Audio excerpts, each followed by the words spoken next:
Welcome to Outrage Overload, a science podcast about outrage and lowering the temperature.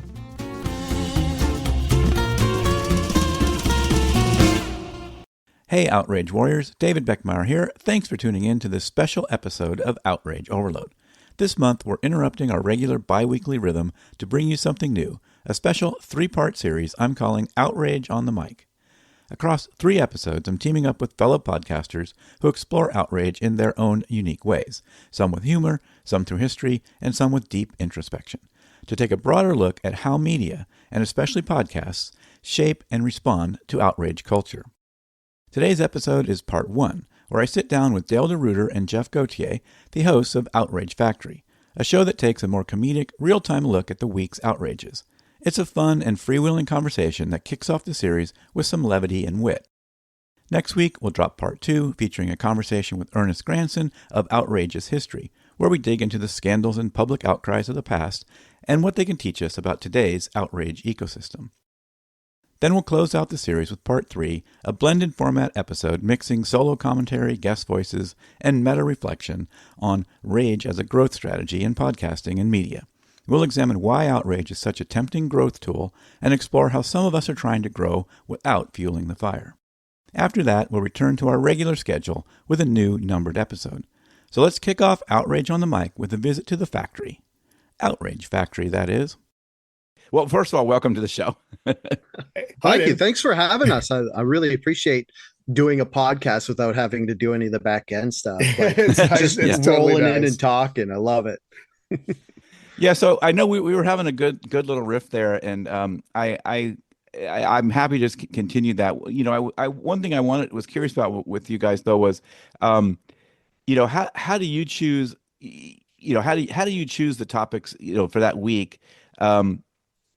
And you know, you say in your I read your thing and it says, well, you take a good hard look at things and explain, you know, we look at things that made people mad and explain why you're dumb for caring. So have you had any success in convincing people they're dumb for caring? No, that's funny because that was like something we came up with. Like we started the podcast like 7 years ago. Jeff's the second wife, actually. He's a replacement host. The other guy, I guess, just got bored. And that was like, I don't know. I always felt like that was kind of mean, like saying people were dumb for caring, but we haven't convinced anybody that they're dumb. I mean, that's pretty much everybody's job on the internet is to convince everybody else that they're dumb. And if they didn't do that, we wouldn't have anything to talk about.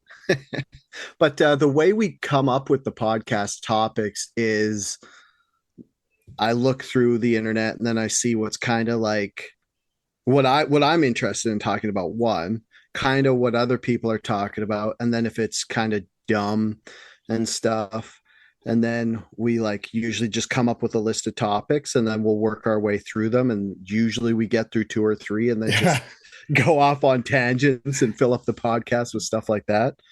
Yeah, we often refer to the podcast as Tangent Factory. It goes from outrage to like something else we talked about. We did one a couple of weeks ago on how certain amount, I can't remember the exact amount of Americans believe their home is haunted, and it just turned into like this whole thing about talking about haunted houses and our experiences with hauntings and like just these random things. It trickled into an episode of the Dale Show and turned into something else.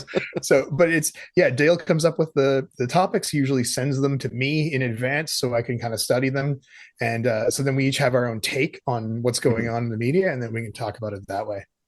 Another thing too is I try to keep it a bit lighter because I've like kind of a dark sense of humor and I like to joke about stuff when I'm talking about it. So I don't really want to hit on things that are like too serious. Like we'd never really talk about the wars or stuff, or in politics, we kind of talk about the dumb when something dumb happens in politics, but I don't want to like actually offend somebody, I don't mind defending people with humor and stuff. It's just, I don't want to give them like, I guess like, justifiable offense at what I'm saying. So I don't really like want to make light of like death and stuff, unless like when we start like 4 or 5 years ago when on the podcast, there was this big string of people dying by doing selfies. So we talked about that every week. We had like a running toll or whatever. And it's kind of out of the news now. I don't know if they stopped talking about it or if it just happened, but that sort of death we would make fun of. But yeah. Yeah, you're falling off a cliff taking a selfie, or you Yeah. fall off of waterfall or something. Yeah, and I know on your show you aren't shy about using language here, and I will say that I have an arrangement with our partners at Cotter's Institute, so I will have to bleep that stuff. So try to keep it down. Oh, okay. Oh, yeah. sorry. Did I swear? No, you were did not. talking I was just about- thinking. I know okay, you okay. guys do on your show, so It's funny because right before we started, I said to my girlfriend, I was like, I'm nervous. It's going to be hard not to swear. It's not even 'Cause the I- swearing yeah. though, Dale. It's the other stuff they talk about. Like we did a whole like there's certain things that I'm sure we've been sort of banned for in general. There's certain things you can say. There's certain things you can't say on YouTube Yeah. where they raise or lower your profile based on what you've talked about.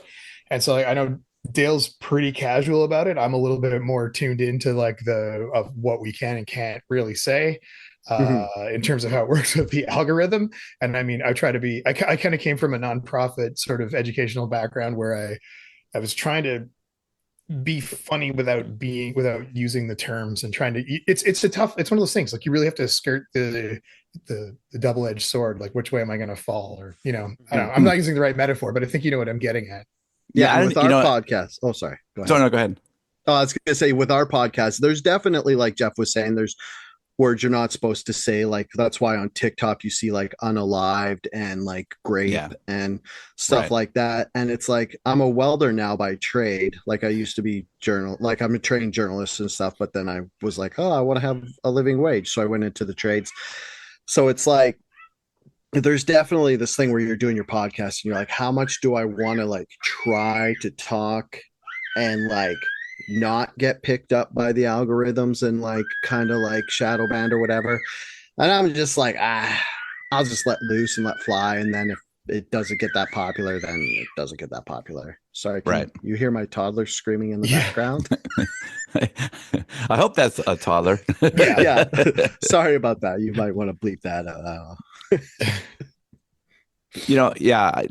So speaking of humor, I was going to ask about that a little bit. Like I've had sometimes people, I think these people that don't listen to the show and probably never would listen to my show talking about, I need to bring more humor into my show. And we do some, we have some humor sometimes. I like to keep the guests loose, but that's not really the brand that I think our listeners or our guests really are expecting. They're not like looking for a zany morning show over here. Right. Yeah, totally. Yeah,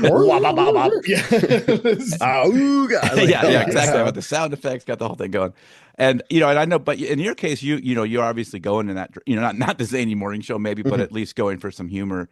Like I always struggle with kind of the information and entertainment or information and keeping it interesting kind of balance. And you have to have that a little bit too, it would seem like, because you're also kind of trying to inform people and you have to find that balance. I mean, I'm sure you've had some thoughts about that.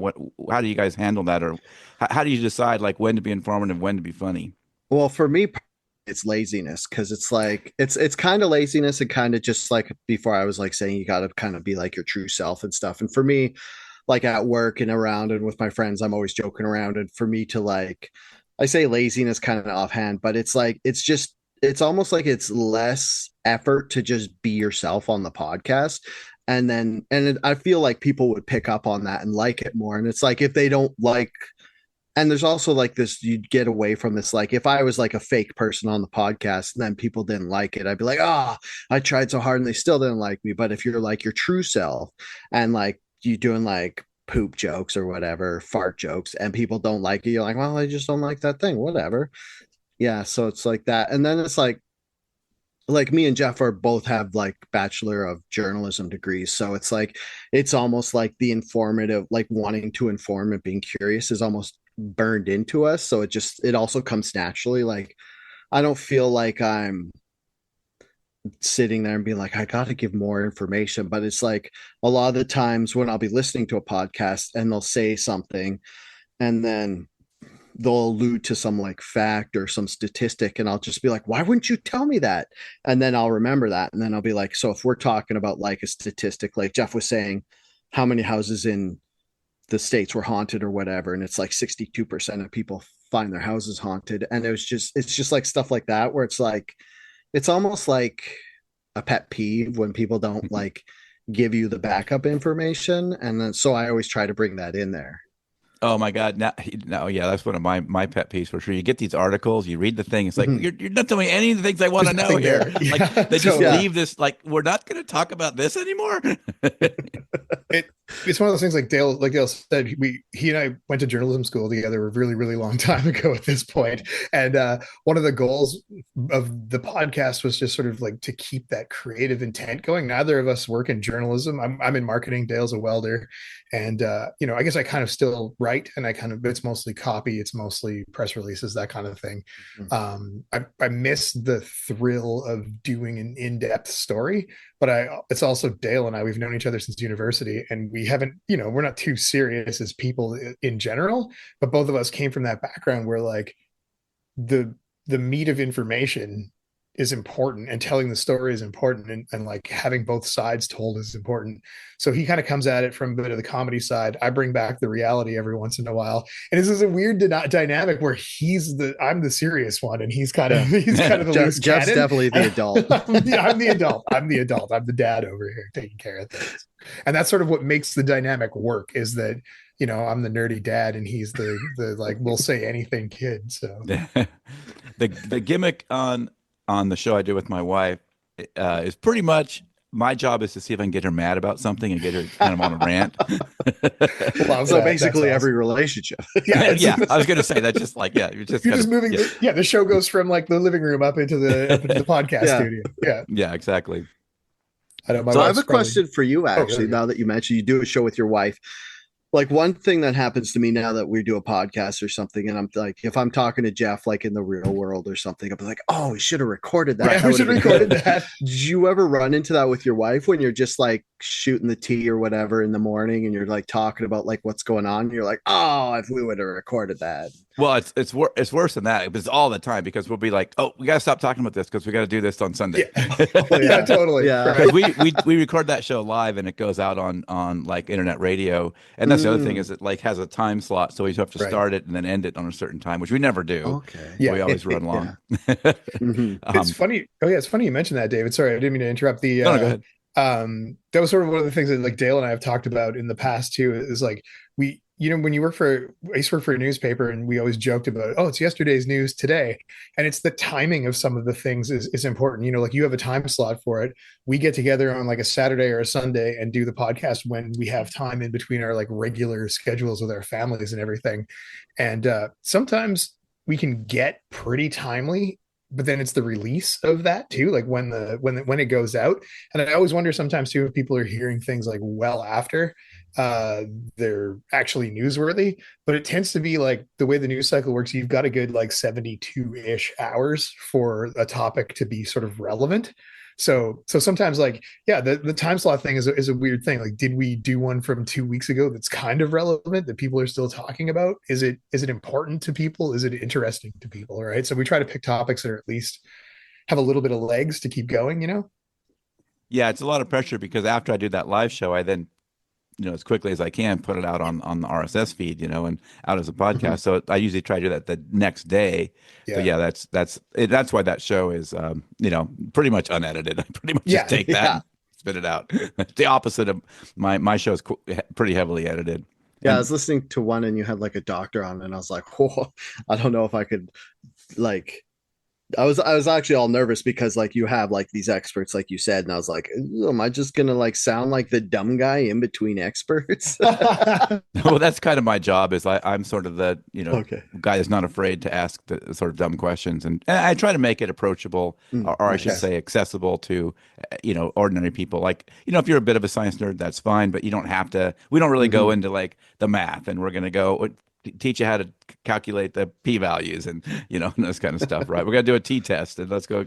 We don't do that, but I don't mind getting a little jargony and a little bit deep.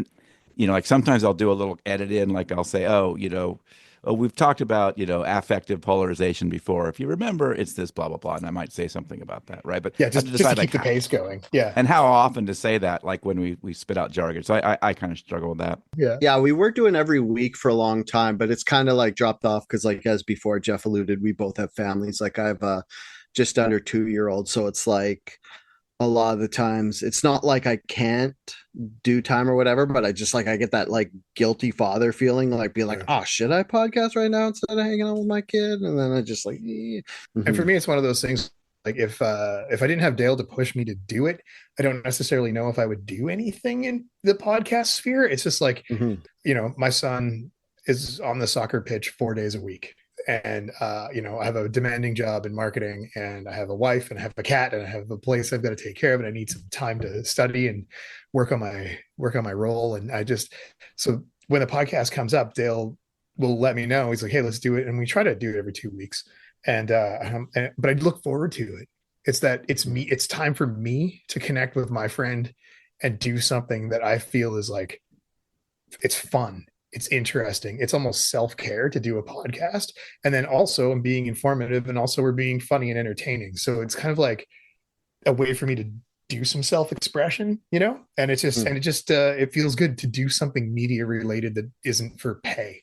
We'll see how that goes. But definitely not for pay. I mean, we're not getting paid for this. This is a hobby project for us, and we do it out of love and something that, and I didn't even know, like, Dale and I did this podcast for so long. We live literally across the highway from each other. And we've seen each other like 4 or 5 times in real life, and mostly we see each other on the podcast. Yeah. So. Yeah, it's definitely like, if we didn't love it, we wouldn't be doing it. And that's so, and the other thing too, is it's like, a lot of work, right? It's a lot of work. Yeah. And you don't want to like make yourself hate it by forcing yourself to do it too much. So it's like we could definitely probably be a more popular podcast if like I spent every couple hours every day like pushing and like promoting and doing all this stuff. But I'm like, oh, would that be worth it? Like, yeah, and I have those thoughts too, right? Like, do we turn this into like a media thing? Do I like put more effort into this to make it go? Or do I love it for what it is and get to hang out with my buddy every couple of weeks and make some time to do something for us? Right.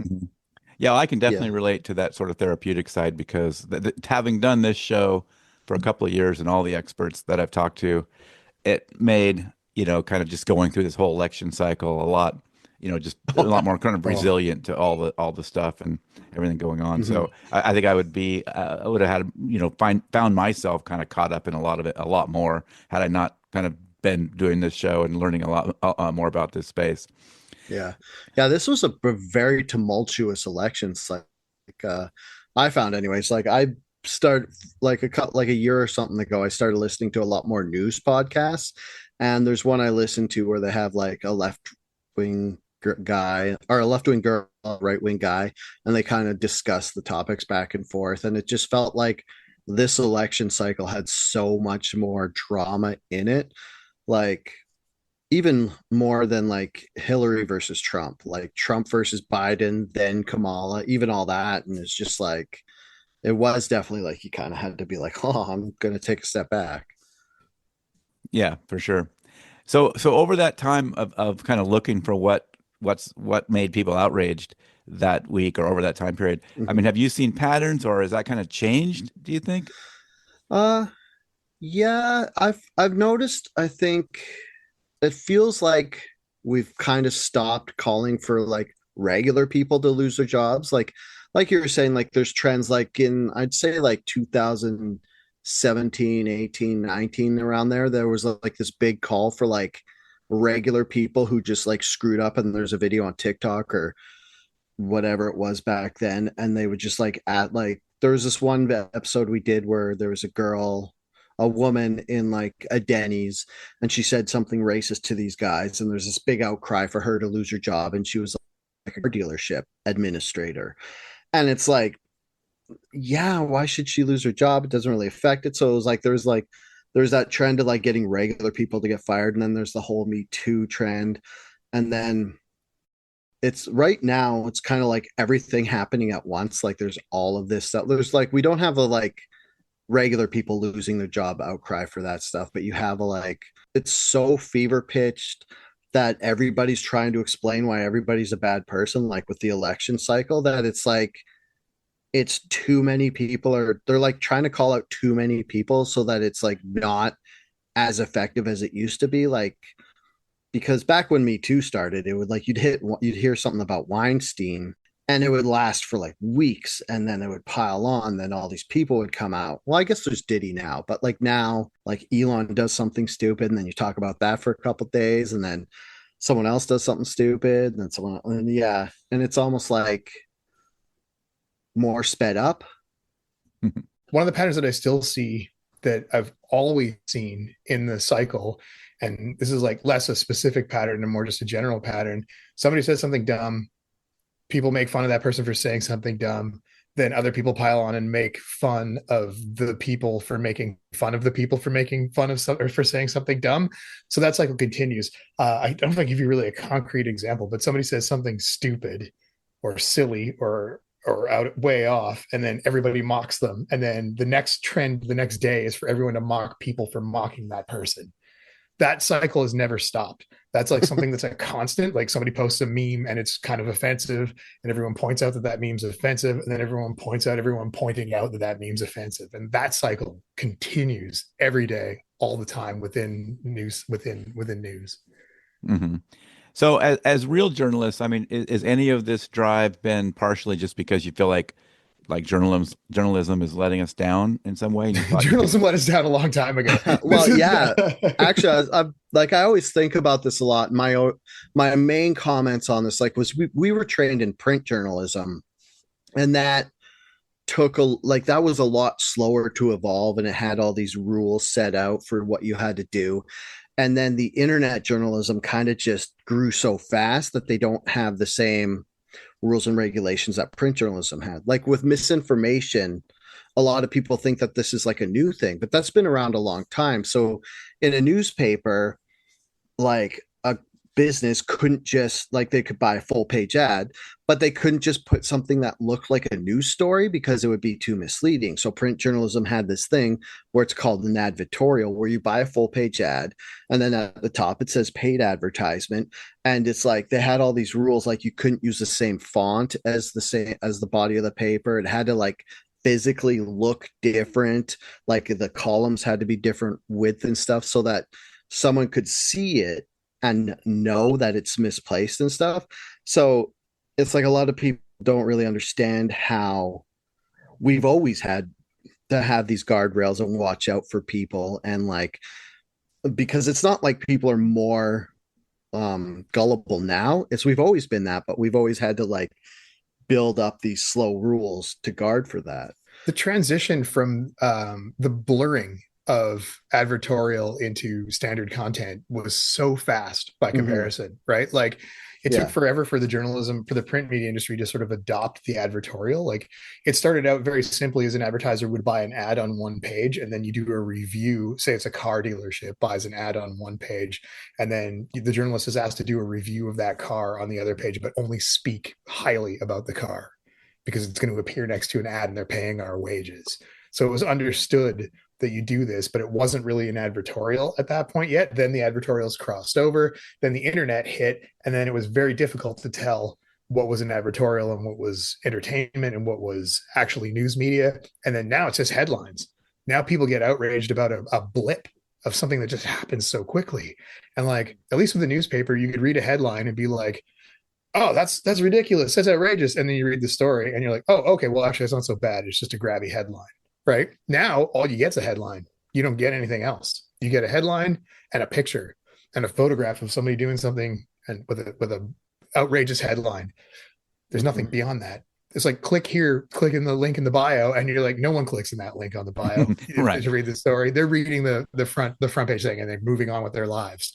So no one ever, the expanse of research journalism has disappeared completely. The long form journalist is rare, and no one has the attention span to read somebody's long form journalism, even though that's where the information lives. That's where the truth of the story lives. That's where both sides get outlined. But I can just look at a picture and read the headline and I get the gist, but the gist is whatever the person operating the account wants you to believe. So, well, and the people writing those headlines are often, they're just looking for that click anyway. They're looking for the click. Yeah. The person that wrote the article is often sort of upset with the headline because it doesn't really convey the article, but they don't control the headline, right? Exactly. It's a totally separate person writing it. So, yeah. And it's now like you even have this other thing like called clickbait journalism. Like in the paper industry, it was called the reverse pyramid, where it's like you have all the information at the top, Inverted and then pyramid. as you go down, you get less and less information because people would get bored and they would like quit reading or whatever. So you want to give them the most important news first. Whereas now you have clickbait thing, and the only thing you're trying to do is like kind of like trick people into keep scrolling so that more ads will load on the page, so it'll look like, because like now with when you're looking at stuff on the screen, they can actually tell if you looked at it and stuff. So they're like, I keep falling for it. I hate it so much. It's like, you'll never believe what this, or like, Yeah. I get it a lot with movies. They're like, this new movie's coming out and it bombed at the box office 10 years ago, but now it's really good on streaming. You're like, oh, what movie's that? I might want to watch a movie later. So you click on it and you scroll. They're like they talk about it without saying the name, and you're like, just tell me the name. And you're like scrolling through, and then you finally get it, but you've gone through like 5 screens and you're like, I'm so gullible. Man, I read a Star Wars article the other day that did that exact same thing. It listed out a bunch of points, and it was like basically an expanded photograph, and I couldn't see it because I have old man vision and I wanted to get to it. And I'm like, and by the time I realized how mad I was about reading this chopped up article, I'm like, they got me. Oh, sorry. Yeah. They totally got me. And I was like, I got to the bottom of the page. I was like, I can't believe it. And I'm all mad at myself for falling for it. So we've talked a little bit about sort of stepping back from some of this. I mean, do you have any advice for folks of how to do that? And do you think like some of your listeners are gaining that, maybe that ability, or is it they just going to get the laugh out of it? Like I do try to give some advice like about stuff, and then like I'll bring it up, like if you're getting pissed off while you're online, there are actually people who try to piss you off, because like we were talking about the clickbait thing, or there's like the rage engagement, where it's like the more like if you read some like however much about stuff you like, but if you're pissed off, you'll read more about it, be like, oh, I can't believe they did that, what are they doing next? And it's like you kind of just, like you said, step back. And then I always say, like, you kind of got to realize that they want you divided and they want you mad at each other. Like, because if you have 2 political parties, this is just, I don't know, I don't want to get too conspiratorial or anything, but it's like if you have two political parties and you're just like a regular guy who's in the middle somewhere, and you'll look at each one, you're like, oh, they're doing this good, they're doing that bad, but whatever. And then you kind of like one thing on each side. But the way it is now, they kind of like, they try to make your choice binary, where you're like, you pick one of the teams and then that's it. You don't care what the other person says, if they did good or bad, you're only this team. And then the thing that the one of the reasons they do that is so they could kind of get away with more stuff, be like, well, if everybody who's on our team likes us, if we do something that would be bad, we can get away with it. So if you're at home and you're reading about stuff and you're getting mad, just realize that it might be a tactic to get you mad, so that you kind of like, I don't know, don't voice your opinion in a convincing manner. I had Mike Serrazio and talking about the conspiracy theory stuff. He's a media guy, and he's like, I think the biggest conspiracy of all is that nobody knows what the heck they're doing. Yeah, and that's an absolutely fair point. Yeah. Totally. I found for me, like, you kind of mentioned stepping back. I was terminally online for a number of years, and you meet these people that like they just live their lives on the internet, and getting back to basics of not being online all the time gives you a healthier perspective when you do approach things online, I think. And I don't, I'm going to be that guy that says that. I know people are going to throw tomatoes at me for saying that kind of thing, but if you're on the internet all the time, I think you're outraged more easily. You get angry more easily.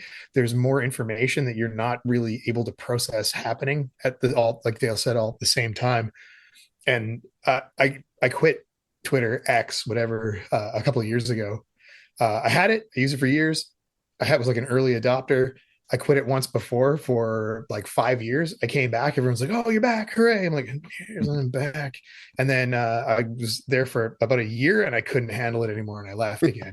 And I've been like completely sane ever since. Like I don't feel angry. So when Dale and I do these shows, I'm less mad. I used to be kind of more fun, I guess, on the show because I was angry about everything all the time. And now that I'm like, I've taken a step back. I spent an hour and a half in the woods today with my son. We're just hanging out in the forest, and I like wasn't on a phone, wasn't on a computer, just hanging out, driving RC cars in the wilderness, and it was amazing, right? And it's just like now I've come back, and I know I had to do a podcast this afternoon. I read up on some of the news media just in case I needed to know anything before I got here, and I was a little less happy when I did that than I was when I was outside playing, right? But I can also face that more easily now, right? And like I think I can face the news more easily now, and I can be objective a little bit better, and I can split off and dissipate what's trying to make me angry and understand where to put that. And now I can be a little bit more calm coming into it. Right. I think one thing too that it's related to all this is like a lot of people just have to realize, like, I didn't know this until like I kind of like, because I used to have a desk job. I used to work in journalism as a graphic designer. I would design like maps and stuff for editorial stories. And then when you're doing that, like you have a desk job, you're on a computer and the internet's right there. So you can just go. And then I didn't really kind of get like the whole step back and take a look at it until I started being a welder and working in the trades, where it's like, I have to go to a shop and I have to like go weld something or bang something with a hammer or something. So I won't have a screen in front of me for like hours at a time. And then I'm just like, oh yeah, like I'll have my phone in my pocket, and I'm probably pretty guilty for sneaking peeks or whatever, but I still have to like put it aside. And if you have a job where you're working through a screen, you kind of have, there's this whole other level of like self-regulation where you like, especially if you have like pop-up like notifications and stuff, where it's like you kind of got to give yourself, like Jeff was saying, he was in the woods for an hour, you got to give yourself the advantage of not having your screen in front of you. And if you have a desk job, I always found a good thing to do would be to like take a bathroom break when you don't need one. I don't know if anybody else does this, but I would just be like, I gotta go to the bathroom, and you just like go not be at your computer for 10 minutes and tell people you were in the bathroom.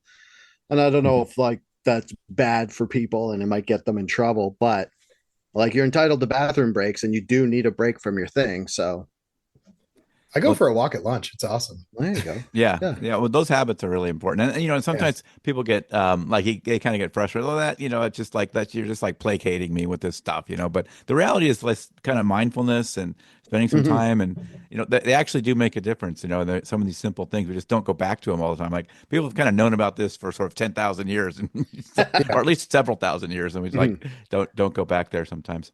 It's a practice, right?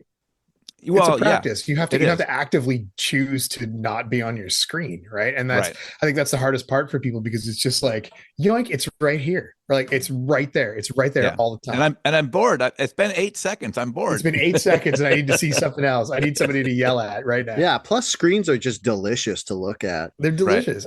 Right. I've been trying to raw dog the SkyTrain the last little while, so I have to take the train into work, right? Like, so it's like a rapid transit system that we have here in Vancouver. It'd be similar to your BART, I think. And I go into work 3 days a week, and I go on the SkyTrain, and I stand there, and I try to like not use my phone and just be in the moment. It's the worst time in the world to choose to be in the moment, but I'll find it. Like Dale said, screens are delicious, and somebody's like beside me looking at their phone. I'm like, what are you reading there? What are you looking at? And like, I can't help myself. I can't stop myself from looking at it. Well, the other thing about it is when you're doing that on train, because I used to try to do that too, everyone's looking at you like you're a weirdo. Like, why aren't you on your phone? What the hell's wrong with that guy? He's sitting there like just looking out the window, like look, life is precious. What is wrong with him? It's like that old saying, just act casual, no one will bug you. And it's like not having a screen is not casual. Like, that guy is weird. He's weird. And talking about online, like, and talking about kind of doing this after having the show, I try to be kind of go into more of an observer role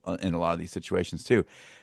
And online, if you do that, I mean, basically you're never going to participate, because there's like what use would it be? Like there's no, everybody's talking and nobody's listening. It's just everybody puts out a post thinking, well, I've changed them all now. That'll show them. Do you all remember like that time in internet history where it was especially prevalent on Twitter, where someone would post something and then somebody would be like, hey, you stole my post, and it would go on and on and on forever, and then there's a whole argument of like whether or not people can have the same thought at the same time and type something very similar within minutes of each other or hours or whatever, right? Like, it's that whole thing too, right? Like it's a big deal for people to like have ownership of something, right? Have ownership. I guess of meme thought, culture right? taught us that Sharing is caring. Sharing is caring, baby. Yeah. So a couple things I guess we'll wrap up with. What can you remember or can think of anything that sort of you would say was maybe the most ridiculous thing people got outraged about? Ooh, There's that's a probably a big lot. list. That's a big list. Yeah. There's Bean Dad. Bean Dad was oh yeah. that one was incredible. That one went on for weeks and weeks and weeks. I don't even know what that is. Tell me about Bean Dad. Oh, okay. Do you want to explain it? Or yeah, No, you go for it. You go ahead. So there's this guy, and he was like, it was, I don't know if it was on Twitter, but it was the equivalent of live tweeting. Like he was saying that his son or daughter, I can't remember what it was. I think she was like 5, she or he was 5 or 6, and she was trying to open a can of beans, and he was being kind of like joking, being like, I'm not helping her. She has to learn about this and all this stuff. And so he was like, just kind of like, I think it was like half joking, like obviously nobody's gonna let their kid do it, but he'd be like, it's been hours, she hasn't been able to open this, she's gonna learn how to use a can opener or she's gonna starve. And then all these people got super upset because it's like we want to like dismiss triggering effects and all that stuff, but there's a lot of like women apparently on the internet who are our age, like I'm 45, Jeff's 48. Yeah. And like we're like tail end of Gen X, so there's a lot of people our age and younger, like elder millennials, who have dads who are just like basically jerks to them while they're growing up. And it just kind of brought this off. It was just like the floodgates were open, and all of these people complained about how their dads were just like jerks to them, and that this guy was like, and they just kind of piled on this guy.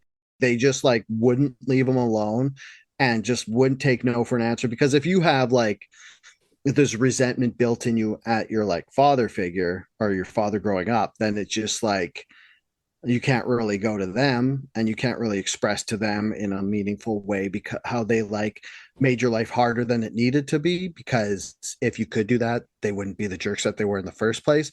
So they were kind of just unloading on this guy, and it was like called Bean Dad, and it was kind of a tongue-in-cheek thing. He wasn't really doing it to like actually be spiteful, but it just like, I don't know what it was, but it created a huge rip in like a moral sort of fabric thing, and everyone just lost it for weeks. They talked about this.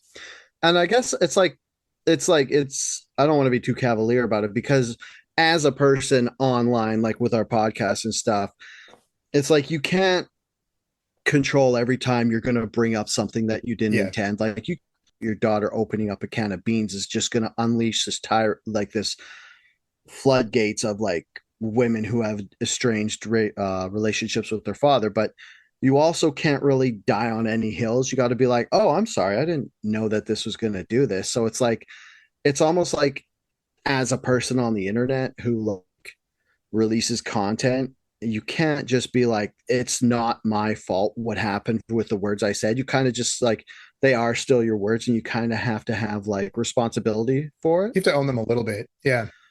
But at the same time, you can't like have ultimate responsibility. You can't be like you can't take it back. You could just be like, sorry, I didn't mean to do that, and that's not what I intended or whatever. But yeah, I don't know. Like I don't know. Like it's like as I'm talking about it, I'm on the fence. B-Dad brought up this in us right now. It's still going on to this day. Just give me 10 minutes to talk myself through this right now. And I think that's one of the reasons why, like, I have to be the adult on the show all the time, because I mean, we're both like relatively reserved as adults. Dale pushes the envelope a little bit, and the problem is I'll laugh at Dale and like, I can't laugh at that. I shouldn't laugh at that. That's like not actually funny. And I catch myself and I'm like, I have to be the adult here and like not laugh at this joke that's actually horrible. But it's like, you're always trying to, you have to own your words, but you can't be, you have to let it go. You have to let it go at some point too. And if you have made a mistake, and this thing, you have to be able to make a little bit of mistakes. You don't learn, you don't grow unless you make mistakes, but you have to be very careful about the mistakes that you make. They should be calculated and at least sort of like have some thought put to them, you know? But you don't learn and you don't grow unless you make mistakes. And it's just on a podcast that's public. Sometimes those mistakes can be devastating depending on what you say. So you have to be kind of cautious about it, right? Well, like you say, kind of in this current culture, if it takes off, and outrage, panic mode sets in, it can ruin your life. You don't have control of that. It's No. how other people are taking it. And I think that's the other thing that's weird about the internet and weird about podcast culture, is that you don't know how someone is going to take your words, and you don't know who's going to listen to you, and they may move on and they may never tell you, and you can't learn and you can't grow if somebody doesn't give you feedback on that part. And sometimes you'll never know, and then you'll continue to say the wrong thing, and you won't learn, you won't grow, and you won't be able to take that back at some point. So yeah, it's about being cautious too, right? Yeah, you got to plant flags sometimes, though. Yes, absolutely. Yeah. Well, I mean, we all have our like our moral compass, our piece that like our hill, whatever you want to say. Somebody help me out here. I'm dying. I can't figure this out, what I'm trying to say. Well, that's one of the things I always like. I'm talking to people in this space who like start saying, well, you're just telling us to be nice to everybody and this kind of stuff. And it's like, there's this idea that people have that like, if you listen to somebody that has a different opinion, that somehow that doesn't make you change your opinion. Like you can still have your opinion. Like they just can't get those two things in their head at the same time, that, you can listen to other people's opinion without changing your opinion. Like it's exactly like that. Yeah. And I think one of the things. Oh, go ahead, Del. I was going to say, I think one of the things I was thinking about this today, as I was thinking about just like outrage culture in general. One of the things like what you're saying, where it's like, how is listening to someone just automatically going to change you? I think one of the problems is there's a lot of people online who think everybody else is dumber than them. So they're like, well, they're just going to be convinced too easily. So if you like platform this person, then those like this guy's magic words are going to hit these dumb people, and they're just going to have their minds changed, and they're just going to like totally just be convinced to do what he does. But it's like, you kind of got to like understand that pretty much like the vast majority, unless you're like a genius, then you can have that. But like most people are average intelligence. It's average because it's the most. So most people online are going to be just as smart as you. And it's like, if you can differentiate between what someone is saying is smart and dumb, then you got to allow other people to have that same kind of ability to, yeah. So if you guys could sort of magically erase, one source of outrage from the internet forever, what would it be? Like, do you mean like the platform or just what it is? I was going to say politics. Politics go away. That would be politics pretty awesome. Just poof, disappear. I just, I don't know if about a thing that needs to disappear. It's important to have discourse and I'm not on saying multiple topics. I'm not talking about censorship, just like in a magical world. It could go away. In a magical world, politics would be great if it just went poof and took off, or if at least it was like civil, or not like trying to constantly make you feel like have to be on one polarized opposite end of something, right? That would be really it. You really want people to you don't want people to get along, because that'd be boring. It's actually good that people spar a little bit here and there. Mm-hmm. It's awesome to have different opinions, because then again, you don't learn anything if you don't hear an objective opinion to something that you believe in. It's that confirmation bias. So you think I'm right about everything, and you don't really, it's no fun. There's nothing interesting. Well, there. And you can't really move forward. I mean, that's another thing that a lot of people have misperceptions. Like some of us in this bridge building space and depolarization stuff, they think we're just trying to get everybody to agree about everything or whatever, right? Yeah, that's not at all, right? That's not the goal. It's not that at all. It's about disagreeing better, right? That's what it's about. And it's also about coexisting. Like sometimes you're not going to agree, and we've got to learn how to coexist and sometimes work together, despite like you may never like that person. That's okay. But if you want to get anything done in life, you're probably going to have to work with them sometimes. You need people with skills, or at least coexist without wanting to just go blow them up. And there's some, as a technical term, I forget what it is, but it's like a fantasy that we all have, that somehow we can kind of just make these ideas that we don't like, somehow they just go away. Like you just think they can make that go away. It's not going away. Like this is the world we live in, and it's not going away. Yeah. I was gonna say mine thing that I would get rid of. It's kind of more like conspiratorial, and I would just be like corporate capture, where it's kind of like the censorship that happens like when an industry gets so big, like on, I guess like on YouTube, when they kind of like their algorithm put stuff like we were talking at the beginning, how like you say certain words and then that algorithm pushes those higher. and then you say some and it pushes it down. So like the thing I would get rid of is basically just like the whole shadow ban algorithm, like preferences and stuff. That's what I would get rid of. Mm-hmm. Oh, and also like the algorithm that shows you what you hate, just so you like rage engage farming. Yeah, that's what I would get rid of. Yeah, and and changing those incentives is like I said, it's a magic world we're talking about here. We're talking about that, yeah, totally. Hey, you said we had magical powers. Yeah, we had magical powers. I was even thinking about getting rid of capitalism so I could do this full time without having to worry about feeding my family, right? Like if I didn't have to focus on money or finances of any kind, I would put more effort into research and doing proper stories, reaching out, interviewing more people, and talking to more interesting personalities, and like doing this as a job, as a method to help further humanity versus like doing it on the weekends to make butt jokes with my buddy. Like it's, like trying to find some common ground to like, do that rather than having to like, hustle all day and try to make some cash. Yeah. I mean, I'm lucky. I'm retired, and I have some patrons and stuff that really make the show, it's a lot easier for me to deal with. But yeah, if I had to, like you say, put foot on the table and put kids through college, there's no way I could be doing this. Yeah. Oh, absolutely. See, that's really cool. It's kind of encouraging to hear because that's something I would be interested in doing in the future too. Right? It's like, another reason why I want to retire. Yeah, totally. Yeah. I don't want to work. I want a podcast. Yeah. Different kind of thing, a different fulfilling piece of my life that would be amazing. So I'm proud of you, David, because that's rad. That's something that people can aspire to do in the future. Right. That's really cool. Well, thank you. And I'm also encouraged by the stuff that you want to magically get rid of is sort of, I wouldn't say capitalism, but in terms of the politics, that's what we're trying to do in this world is at least, lower that temperature in that space. Right. And I think there's absolutely. The good news is there's a lot of people looking at it. I'm not the only one. I'm certainly not the smart one with all the answers. I'm just trying to find the smart people, bring them on the show and let people hear from them. Nice. So yeah, I really enjoyed having you guys on the show. I really appreciate it. Your podcast is Outrage Factory. And then you also have another show, Dale? The Dale Show. Jeff's on that. Okay.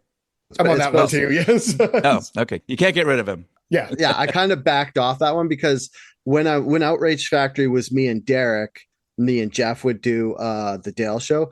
And then once Derek kind of took a step back and I brought Jeff on to Outrage Factory, we focused more on that. Like every once in a while, I'll do a Dale Show when something comes up that I want to talk, like something conspiratorial comes up I want to talk about. But that one's like, it's almost inactive, but it's not.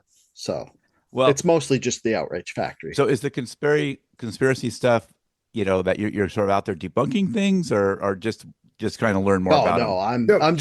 He fully leans into them and I play the straight man debunking them. So that's sort of how it goes. Yeah. That's funny. The thing is with the conspiracies, it's almost like we used to read comic books when we were a kid, and it's not like we believe Spider-Man had superpowers. It's just funner if you believe he has superpowers. Suspension of disbelief. I'll go into these conspiracy theories and I'll just present what the people are saying about it. And like if it's obvious that it's dumb, I'll say, hey, this doesn't work because this or that the theory does. But it's like I just like to put them out there and be like, isn't this fun? That we're talking about this right now? Yeah. Well, I know, and I have to, I'm the science guy and like, try to debunk everything, but then you're like, I don't know, man, that's a possibility. Maybe that one sounds interesting. All right, guys. Well, it was really fun chatting with you. It was a lot of fun. Yeah, I had a lot of fun too. Thank you. Yeah, and I found a new podcast to listen to now. So you guys, now you're a problem for me because you're taking up more of my time. Sorry about that, David. I'm apologizing in advance. Yeah, as Canadians are wont to do. Yeah, I'm not apologizing. You deserve it. I just apologize. Yeah, totally. It's on me. All right, guys. Well, thanks again. I really appreciate it. You guys have a good night. Thank you, David. Yeah, no problem. Thank you. That was a lot of fun. Thanks very much for having us. Had a blast.